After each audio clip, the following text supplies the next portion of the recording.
Welcome back to another episode of Artists to Artists presented by Artist Republic. I'm Nick. That mini hooligan over there is Christian. Also, please remember to give us a 5-star rating on Apple Podcasts or wherever you get your podcasts. Now that we've gone through all that stuff, Christian, let's kick this off. What do I need to know about the music industry today? So this isn't necessarily the music industry necessarily, but it has to do with Jay-Z. As a lot of people know, Jay-Z is he's a businessman. Rap is just kind of his side gig at this point. Is he a businessman or is he a business man? Both. One of the things that he's done more recently is invest in this little company called Perch Credit. And what this allows people to do is build their credit score through non-traditional credit score means, such as paying for your Spotify subscription every month. This article by Forbes kind of talks a little bit about how his investment in this company is going to be able to help people in the music industry. And as a lot of people know, and a lot of our listeners might know, being a musician is a little hard. It's hard to build credit under a freelance, essentially, position. And so this company, with backing by Jay-Z, is going to allow a lot of artists to build their credit early on with, the traditional bill subscriptions, things like that. And I found that really interesting and wanted to bring it up and see what you thought.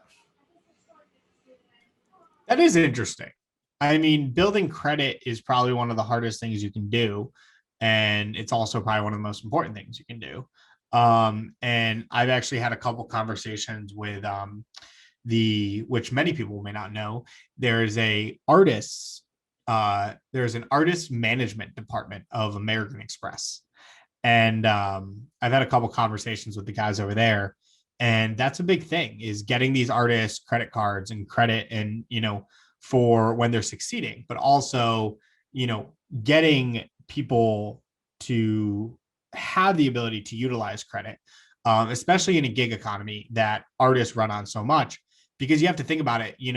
Artists may have a show at the end of the month that's going to pay them out. They know they've sold this many tickets. They're going to get that money at the end of the month, but today they need the money. And so having that credit score, being able to access credit cards and stuff like that with good credit scores, low interest rates, and higher limits gives people the ability to, purchase now and pay later, especially in a music economy where, you could get a big check, but it may be once a quarter. And I love that. I absolutely love that. It's definitely awesome. So what is it called again? It's called Perch Credit. Perch Credit. All right. Well, we'd love for any of our listeners, dig in, let us know what you think about it. Perch Credit. I'm guessing it's perchcredit.com. I can look for it. Probably. We'll be attaching the link to this article. Cool. We'll be attaching the link below. We'd love to know what you think. Give us any feedback. Let us know what you think about it, whether you would use it, whether you wouldn't. It is it's getperch.app. Getperch.app. All right, cool. Well, with that, let's get into our next guest. This artist has a vision to bring the light to the world. His mantra is "Be the Light," guides his journey towards artistry, and has created a new approach and style to his music. His music can be described as an emotional beacon that is meant to let the listener know that they are not alone. After attending Icon Collective in Los Angeles, this artist is gearing up to release a ton of new music in 2021. In fact, his newest release, Moment in Time, has already garnered thousands of streams since its release just a couple weeks ago. Be on the lookout, because PIZOOKI is coming to stay. Oh my God. So yeah, no, cool. I mean, thanks for hopping on, man. Yeah. Love, the energy, and also love having you on, especially because I personally saw your new release when it came through our network. Me and Chris were just talking about that. You are one of many artists that have gone through a successful conversion therapy into the Artist Republic program and have brainwashed. And so with that, though, I'd like to pass it off because obviously, Christian, you guys know each other, go way back. So my question is, Well, not really a question. Christian, I'm gonna have you kick this one off because the last podcast I really dominated that one. Yeah, and again, Jarrett, great to see your beautiful smiling face. We talk like every day at this point, but it's just great to see you. I like to start these things off by having our guests kind of talk about themselves, so basically just tell us about who you are, how you got started, and what brought you to where you're at today. Yeah, totally. And thanks, like both of you, for real, like for having me on. Like, I told Christian, I was like, oh my God, I'm so honored. I can't believe, I'm even worthy. So I appreciate it so much. Yeah, I mean, my story, I feel like is kind of one that is, I feel like just like everyone, I did music when I was super young. Parents had me doing piano. It was very much like I wanted to start a band when I was a kid. I have my little emo rocker inside me for the rest of my life. But just growing up, I kind of just went through the route of social norms kind of just like weighed heavy on me. So I did sports, I tried everything else, and I kind of gave up on the whole musical aspect or the art aspect. But I kind of knew my whole life in a sense, because I was never really good at like the whole school thing. Everything I was good at was either music or some form of art, like photography, videography, all that cool stuff. And then it was kind of like, as I barely made my way through school, all the way through college, it was kind of just like one of those things where I started going to shows, and I realized I loved the event space. I loved the music. I loved just creating this atmosphere for people to just get lost in and just feel like, for a moment, like I was almost gonna say, almost said my release title there, but for that moment, literally in time, you're lost. You're so happy, everything is perfect. And I kind of went the route of just meeting artists and like promoting for them and like helping DJs get people to their shows. And I started doing that in college while just like dabbling, making really like shitty hip hop beats and stuff like that. So I had GarageBand, and I switched over to Logic. Probably like around the age of like 20, 21. And just, making nothing serious though, just kind of was dabbling in. And, I was going to festivals, thinking I can be Martin Garrix or someone else, I was like, just kind of going through like promoting for people and stuff kind of got me into bigger event spaces where I would do shows with lot bigger crowds and just helping out on the operations side. And I really thought that was kind of going to be my avenue. I thought maybe I'd be like an event planner or someone that worked in, major mega events. I really wanted to work for Insomniac at one point, and just like, but as I started going through it, I realized that like I really loved the music more than anything. It was just like, it was sitting there, and I knew it was kind of like that one thing in the back of my brain. And I was super fortunate, through working in events, I got to meet the one and only Nightmare, and he was just an absolute saint. He showed me that, being an artist at his caliber and just being a good person is totally possible and totally doable. We had an absolutely amazing conversation in the green room, and he basically just told me like, dude, if you love music, you just got to do it. And that kind of just like rang in my brain for like the longest. And then when I kind of got screwed over out of one of my jobs, it just kind of was like music was there, and it has always been there. And I just was like, you know what, like I'm going to take this seriously. And that's kind of just what like led me down the path of just getting in like really deep into music production, really just scouring the internet for any piece of advice, tutorials, just anything I can do to teach myself. And that kind of got me to a place where I was starting to like release my own music. I was releasing already on Spotify and stuff. And by that point, I was living out in Las Vegas, and that's kind of where I stumbled upon Icon Collective in Burbank, California. And I set my music over there, and that's kind of like what brought me out to LA, and that's where I've been kind of sitting at now. So yeah. And again, I've heard this story before. I know, how you came up, and it's inspiring to me because I don't personally know very many artists other than you that started their career in music in the event space in terms of being in the background and working on it from a logistical perspective. Right. And I'm curious, in your opinion, how has that prepared you to be an artist? What things have you taken from those experiences and been able to apply them to being an artist now? Yeah, I mean, honestly, I think the biggest thing was just like, that's kind of what pushed me in the direction and just made me realize that as an artist, I want to have that. I want to have the message. Like, I feel like I have something to say, something to give. And I really want to give back. Like, that's like my big thing, is I really want to give back. And just seeing those artists do that was amazing. On a more like, I guess more on the side of like events, it was really cool to kind of see how the operations like went, you know, how to work with a tour manager, or how to work on the, you know, like how to get things set up to travel and move through all this. And then also like working with venues and like actually working with the event owners and stuff like that. So that was kind of like really cool to kind of be on that back end and just kind of see how an artist and their team kind of connects with, you know, event company, and then actually the venue and setting that up, and, you know, working through ticket sales. It was really nice to see like how hard those people work. Like, you really get to kind of like appreciate that, like, there is so much setup that goes into a 45-minute hour show. Like, it's ridiculous. Yeah. And it's like days and like months of preparation before you can just have an hour, right? It's like crazy. So I thought that was super cool. But yeah. And that's something that like I've told people from the start, is like, if you want to get in the music industry, start in live shows, because it's very easy to penetrate live shows, like working in them. It's relatively easy, especially if you offer yourself up for free. Like, if you're like, hey, look, I'll help as a stagehand, just let me know what you can do. I'll be an extra hand if you need it. All right, cool. And then you slowly get in and start seeing, but like, to understand how the music industry works, you have to understand how the live show industry works. You understand that, you understand this, you get the connections, and the live shows, because it's just where everything congregates. And if you can start, it's almost like the end of the funnel, but if you can start at the end of the funnel and then work your way back, you know, you can figure everything out. Because like, and that's where I started. And I can always tell people in actually really all industries, like I've even said, people are like, I want to get a start in like running my own business. I'm like, throw a concert. You'll figure out real quick how to run a business. Yeah. It's very easy. You can, if you fail, guess what? You walk away.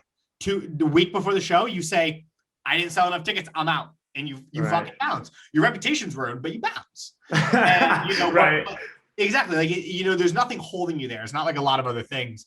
And yeah, no, I that's awesome. I definitely like that. It's cool to see more people that have like come out of that same kind of area of just like start in live shows, work your way back, and then go from there. So listeners, if you haven't been involved in live shows, how to get involved in live shows? Well, not right now. I would definitely say too, I'm like, even piggybacking off what you said, I think it's so crucial that people need to realize that it's okay if in the beginning you start by just offering your service. Like, you may not get something monetarily, you may not get something that's like right away, but you just saying like, hey, how can I just jump help you help you out, like ease anything you're going through? It goes so far in history, like so far. So far. Yeah. And even on yourself. I mean, you look at like people, like it's very easy for like, not to get too personal, like it's very easy for people like look at Artist Public like, wow, this has come so far. But like, no one sees the fact that I've been doing this shit for 9 years and haven't paid myself for 9 years. Like, you know what I mean? So like, you know, I've just been doing it. And then it's like, okay, now this stuff comes up. And like, that's the same thing you have to do no matter what you're in. I forget who it was.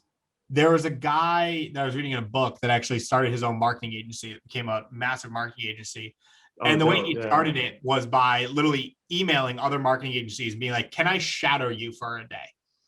And he just shadowed a bunch of different companies for a day, learned how they worked, watched how they worked, learned the connections there, learned this, saw who their clients were, saw what clients were upset with them, all this stuff. And then just built this conglomerate by just spending 2 years just shadowing other people and other companies. And then it's just boom. And it's the knowledge. It's the knowledge. Like people, that's why like some people, I let them know, it's like, dude, you're getting knowledge, and that is so much more valuable and important than like anything. Like, just to be in the arena for like a 5-10 minute little segment, you already now know more than everyone on the outside, and you can start pushing your way through and just keep building those relationships, you know? So yeah, I totally agree with you. And all the listeners agree. Here's the thing, like this same exact topic has come up on this podcast in a million different ways. But the thing, dope. Yeah. the thing that you get to take away from that topic every single time is provide value. Like Nick, I think we should just change the name of our podcast to Providing Value with Artist Republic, because like we always end up landing on this same exact topic. And I mean, I'm down. There's something to be said about the fact that so many different people, industry professionals, artists that we talk to say the exact same thing, just in a slightly different way. Oh my goodness. Yeah. And even on my end, you know, like I started off doing live event photography and I didn't ask for money from it to start. And it grew into me sitting here working for Artist Republic and like talking to you. So can we get him on a podcast? Because his story is so cool. I am on a podcast. Dope story. This is okay, that's true. But I mean, like, you know. we could like, yeah, that's true. But yeah, you'd have to like look at our podcast with like a broad view, because like me and Christian, I feel like just like drop snippets of our past like here and there throughout like our podcast, and like someone's gonna have to make like a montage of just like our like entire like 6 seasons that we're gonna have, and it's gonna like explain our entire genesis. Or we just do all that. We just do a special episode where it's just me and Nick, and we just talk about our stories and how we got to where we are today. I was thinking about that, not to divulge, but I want to do a podcast where I get another entrepreneur and I'm just like a week in the life, and we just sit down for a week and just talk about how hell show our lives are. That's fair. I love that though. I think it's so cool when people who like of your guys' like caliber, like doing businesses like this and like actually break down how you even got there. Cause like I said, knowledge is key. So you explaining step by step can help someone realize like it's okay to start nitty gritty and work from zero to get here. Like it's no shortcut. You can't take shortcuts. You gotta just go through it, man. Pay your dues in a sense, you know? Absolutely. And so that actually, sorry, we just Zoom, gotta love Zoom. I know, it's always delayed. So you bring up a really good topic by saying, you know, knowledge is everything. And on your journey, you know, your personal journey, you've said that when you made that transition from working in live shows to wanting to make music, you started off by looking at the internet and finding YouTube videos and whatever you could to just get that knowledge into your brain about how to make this music. But then you took it a step further and you went to Icon Collective. Right. I would love to know, you know, like what some of those major differences were from Internet Academy to Icon Collective. Like how much more did you learn when you went to Icon compared to just finding stuff on the internet? Yeah, totally. I would say, well, I'm an avid graduate from YouTube University for sure, by the way. I went deep into the rabbit holes of YouTube, man. And like, you know, you kind of do that. There was, I think for every producer out there knows like Cymatics was doing like a lot of big stuff. ADSR is really cool. And you kind of like start sifting through and realizing who's kind of like talking it and understands what they're talking about and who doesn't. But the biggest difference with like one place like Icon was one structure, like holy crap, like actually having something built from a foundational level all the way to an advanced level, but done in a way that makes sense. So you're learning 1, 2, 3 valuable fundamental tools and then building upon those. That way you can understand how to better implement them or use them creatively, but actually knowing what it does. That's like one of the biggest things. Because, you know, I'm sure so many other artists, producers out there, you know, you kind of start by seeing this person on YouTube do it and you just kind of copy pasta, right? You just take whatever you can, put it in like, okay, cool, that sounds good. But you don't even know why it sounds good or why it does what it does. So I think that was such a huge step, was getting the why, getting the questions answered. So yeah, having that structure to build upon. And then not to mention, like, you start to feel extremely sane, because when you're put into a place like Icon, whether it be, you know, through an online like curriculum or the on-ground program, which is what I did, you just feel you're surrounded by so many people who are doing and want what you want, and you just feel sane. Like you're like, oh, okay, so like I'm not crazy. Like I came from small town nowhere where no one was doing it, to all of a sudden, wow, everyone around me, all my friends are now artists, and you feel like I can make this possible. This is a real venture, right? I can pave this path. I think that's a huge thing too that I took, which was mega important. So yeah. So I have a good question because actually one of my close friends who Christian, and oh God, PIZOOKI, I don't know if is a buddy of mine, Kyle Downs, who went to Icon, who's actually currently going to Icon. I think he still Oh, is. nice. Yeah. Was one of my first photographers and videographers I ever had when doing live shows. Great buddy of mine. And I asked him this question, but from a photography standpoint. And so my question is for you, from a music artist who now has a music business background. How do you think that gives you a leg up in, maneuvering the industry? Yeah. So do you mean like going to Icon and how that's helped me maneuver, or like kind of like having that different knowledge, like not having like the street knowledge of being an artist, because there's a huge difference. Like, right. Street knowledge of being an artist, ground level, like I learned by just fucking failing, but then accompany it with like, okay, this is being taught by industry professionals and this is how the industry works. I'm curious to know like how you think that knowledge, like dive a little bit more into how you actually like the stuff you like, what's the value in actually like having a music business almost degree to go along with your artistry? Yeah. To be honest, it's kind of like, I would say it's the equivalent of like getting a bachelor's degree in like any university. It's almost like that kind of thing where you now become an industry professional. It would be the same in law school or getting a doctorate. Like it's that feeling of like you are given the actual tools to go now out and create freely, but you can do it with a confidence level that says I'm a professional. So like for me, it's like, before I would have never been confident in like helping anyone out, whether that be like sync licensing or working with like a YouTube person who needs a certain like song made for them and like stuff like that. And it's like that, like one, they open the doors to even knowing those revenue streams or those avenues to like make music for people is like a thing. And most artists do it that are at an industry level. And then just two, it's like knowing how to actually make music at that level that will meet people's needs and it just adds like insane amount of value. Another thing too, and I don't ever want to make people think that it's like cutting corners or like whatever. Like if you are someone that is good in an education standpoint, you like to learn like that, absolutely do a school. You obviously don't need school to be successful because there's so many artists that have done it without an Icon Collective or a Full Sail or a whatever have you.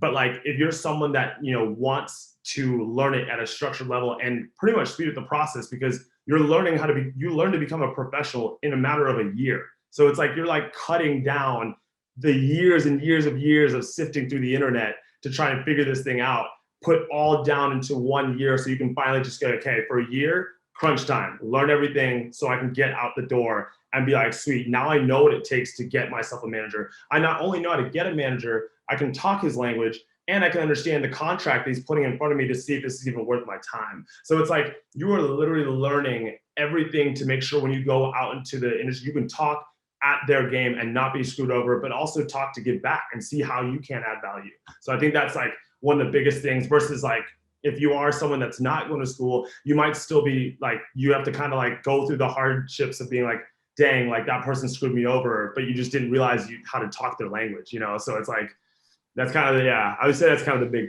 change. I like that. No, I like that. Yeah. All right, Christian, lead us into the lightning round. Yeah. So next up is the lightning round. So yeah, right. We need to have like a button. Lightning. Yeah. We need a button to press. Where's post? Lightning. All right. When you edit this in post, Christian, I want lightning. You want lightning coming out of my hands. Yes. I want lightning. That is insane. Like the Sith Lord from Star Wars, like just throwing it out. Yeah. Dude's if about we don't to be get Palpatine. that, our watchers, they're gonna be really upset. If they're just watching this and they're like, I'm watching Nick just do his hands as no lightning. So like, you can't disappoint our fans. Yeah. So if you're listening on Apple Podcast, check this out on YouTube because there may be lightning. You just have to check out to see. All right, Christian, you have first question. All right, Jarrett, we talked about this. I told you what this was going to be about, so I hope you're prepared. Yeah. All right. I mean, like, no, but yeah. So as prepared as you can be. Yeah. Yeah. Is a hot dog a sandwich? Why or why not? Oh, I would say no. Why? Because you need to have two separate pieces of bread. Boom. Respect. Okay. Mm-hmm. I respect that. Mm-hmm. Okay. Is there an app that you absolutely hate but use anyways? An app that I hate but I use anyways. Dang, that's a good one. An app that I hate but I still use anyways. All right, let me. Can I sift? Can I kind of think if there's Sift. one Yeah, you on can here? sift. Sift away. All right. We gotta put a shot clock. My Fitness Pal. It constantly reminds me how much I'm not on track, and I'm like, dude, shut up, okay? I'm like, I like yeah, that. like, yo, chill, bro. I get the notification. I haven't, scheduled my lunch today. Chill. Yeah. My That's life. probably the one. My life Yeah, every right? day. In one sentence, how would you describe the internet? I would say the internet is a black hole of people's choices. That's what I would say. Ooh, I Well, like that. Mhm. Okay. If you could disinvent one thing, what would it be? Ooh. Disinvent one thing.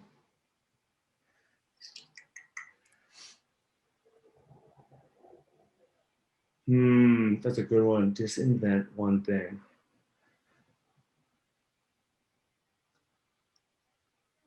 You know what it'd be? Honestly, it would be freaking this is totally way, I don't know why my mind, this is my mind just doing crazy things. Oh God. It'd be drop towers on like at amusement parks, because to this day I cannot, like I just cannot. I don't know why that came to my brain, but I just hate drop towers. And that is like, that's it. That's Yeah. my I'm like, favorite if I ride. could, the drop towers, give me on a roller coaster, give me the loops, but for some reason that feeling of just like and I've done them and I still can't stand them. I don't know what it is. You know, Like, I'll tell you one thing. Nothing beats getting lifted up to the top of a drop tower at EDC Las Vegas during sunrise. That is the most beautiful thing I've ever experienced. That's fair. I don't know about that. That's Getting fair. lifted to the top of any drop tower, nothing beats that moment where you just look at your friend and you're like, when's it going to?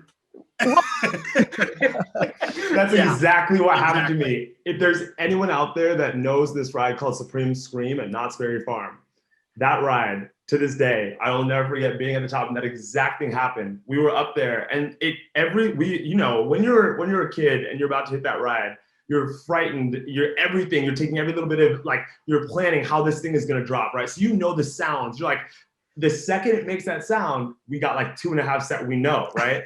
So of course, we get to the top and that freaking thing, my buddy screams because it's like, we know, like, all right. And then all of a sudden, nothing happened.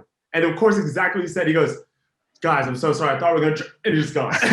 And you're like, dude. I feel you on that. Well, Christian, I have one more question. If you have one more question. I have one more and then I'll leave it to you. Okay. All right. If peanut butter was not called peanut butter, what would it be called? If peanut butter was not called peanut butter? Yeah. If peanut butter was not called peanut butter, it'd be called, I would say creamy nuts. God dang it. I had sticky nuts lined up, so I didn't know if that was going to be okay. Yeah, I had sticky nuts, and I was like, I don't know. That was where my mind went too. So pretty close.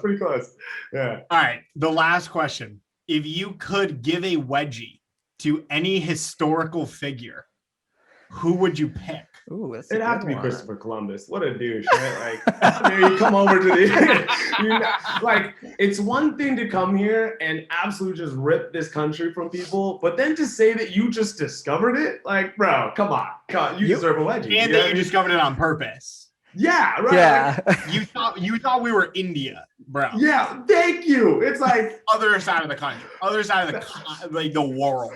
Jared, you were really What? quick. You were really quick to answer that one. I feel like you just had that lined up for the day someone asked you.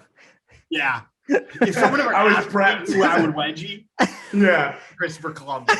Dude, Chris, man, that guy. Chris, man. Swear to God, Chris Colombo needs to, Yeah, I know. Honestly, now I'm thinking about I was ready. I don't know what I had to do. I just must have it bad. I just must have something bad against him. Don't we All right, all? well, that is it for our lightning round. Too much lightning. All right, Christian, kick us back off into our second half. Kick us back off into our second half. So I would love to talk to you about this new single that when this podcast comes out will have already been released. So talk to us about Moment in Time. By Artist Republic. Because we want to plug you a little bit because this song is incredible. Oh my gosh. Oh my goodness. And you asked what is it about or kind of like how? Anything. Just talk to us about the song. Yeah. Yeah. It's an important one. And I love it too, because this is, I really got to showcase me as like a songwriter as well. So, someone that wrote all the lyrics, it means something to my heart. But how it came about was, everyone in the world is going through, this absolutely god awful pandemic. And, I think more often than not, people really had to all of a sudden get this reset button. And it was like being taken back. Like me personally, I had to go back to my parents' house for a bit, and it just felt like everything you kind of worked for just got slashed, and you just have to like be like, damn, now what? Like I just put in years of time to get to this point, and then just like in a moment gone, right? And so, being back at my parents' house, I was just on my own staircase, and I had made the instrumental, so the actual track itself without any of the top line. So the lyrics was something that I kind of already had done. I had made this song, and I felt like it was just this nostalgic track. It was just something that felt like I've heard it, but it's kind of just got this big energy. So yeah, I just was on the staircase and I had it in my ear and just listening to it. And some reason I was just sitting and looking at my front door, and I just got lost in memory loops, like gone. Like I was just like going myself as, my childhood to high school to college to just going through it all. And then it just was like so crazy to me that like in that moment, literally in that moment when I was, just at the dorm halls, or just, going to the clubs all the time, or, as kids in high school, trying to start, a band or doing photography, or, just like hanging out after school. I was like, time felt so, in that time, like that just felt like everything felt like that was our reality. And now I'm like sitting on the staircase. I can't believe those are all just memories. Like, I can't believe I was sitting and be like, I can't believe. And so now I was like, I really kind of wish I could go back and just appreciate it. Just like take a second and just freeze time and be like, wow, like this is such a beautiful moment. And that's when it hit me. I was like, this song wants me to go back to a moment in time. And that's kind of where this song just came about. And it just, really highlights a lot of things in my own personal life that I used to do, going to the drive-through and just like trying to get home before your parents wake up. So you're trying to beat curfew, things like that. So yeah, it was, that's kind of where the song came about. So yeah, man, I love that story. And I've been blessed to be able to work with you on this release. I helped get you all set up with us here at Artist Republic. Dude, and you have been a saint. Absolutely, man. That's what I'm here for. Thank you.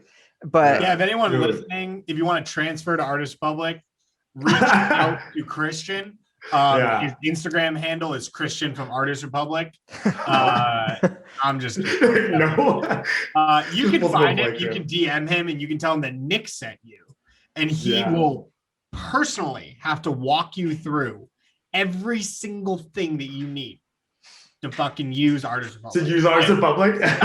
Signed up, put up for fucking sale on the sign. You've heard it here first. Yeah. He helped. That's how it goes down. He's going to help you.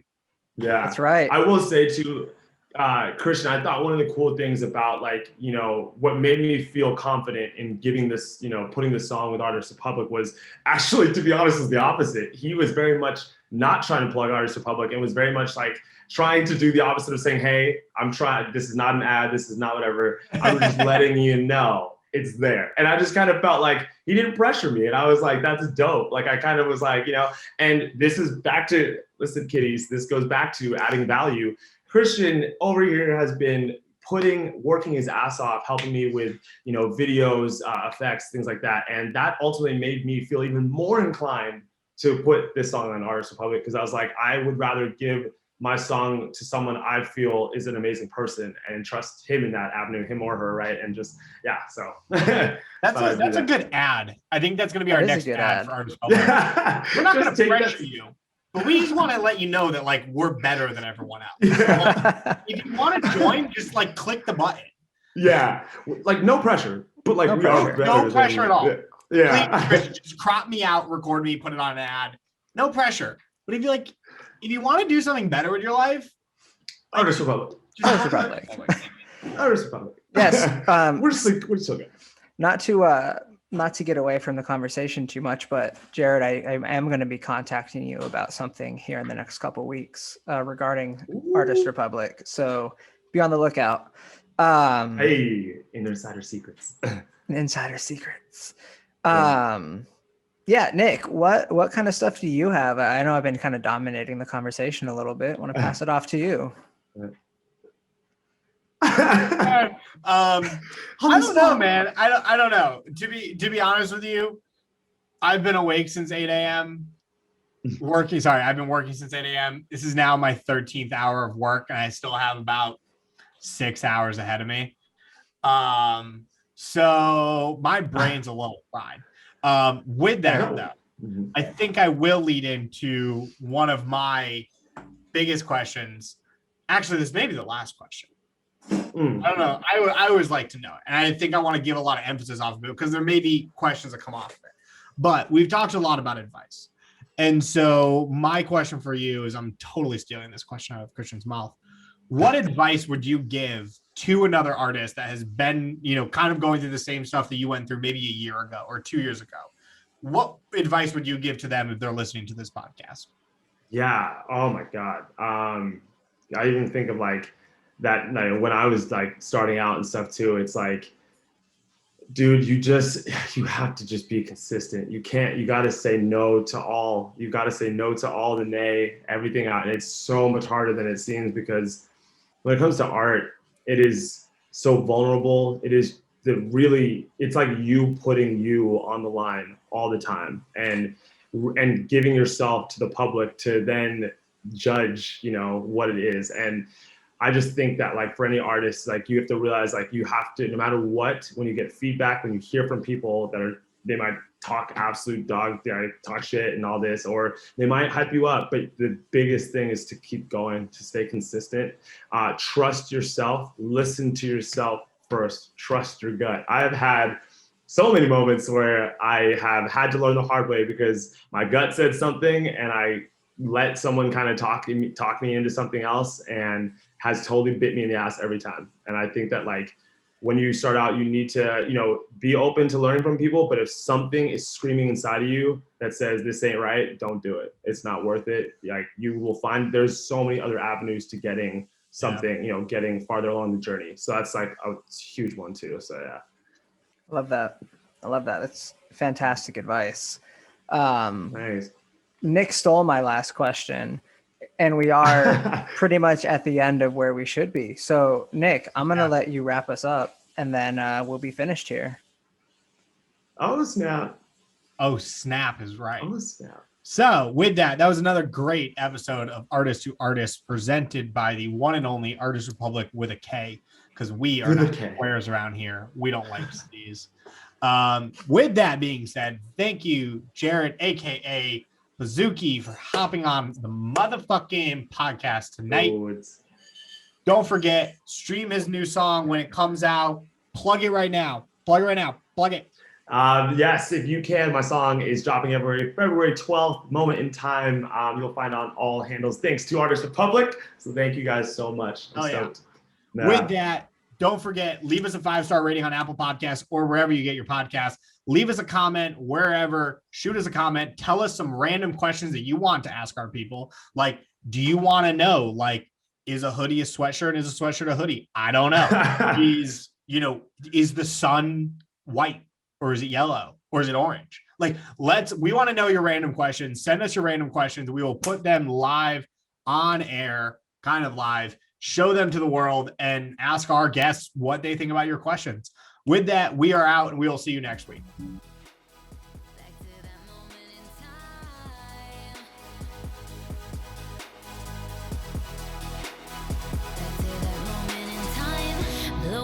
of our money at the drive-thru, running red lights just to make curfew, laughing at nothing until we turned blue. Didn't feel like the world was out to get you. Not afraid to love with arms wide open, the kind of love that feels like you're floating. Made each other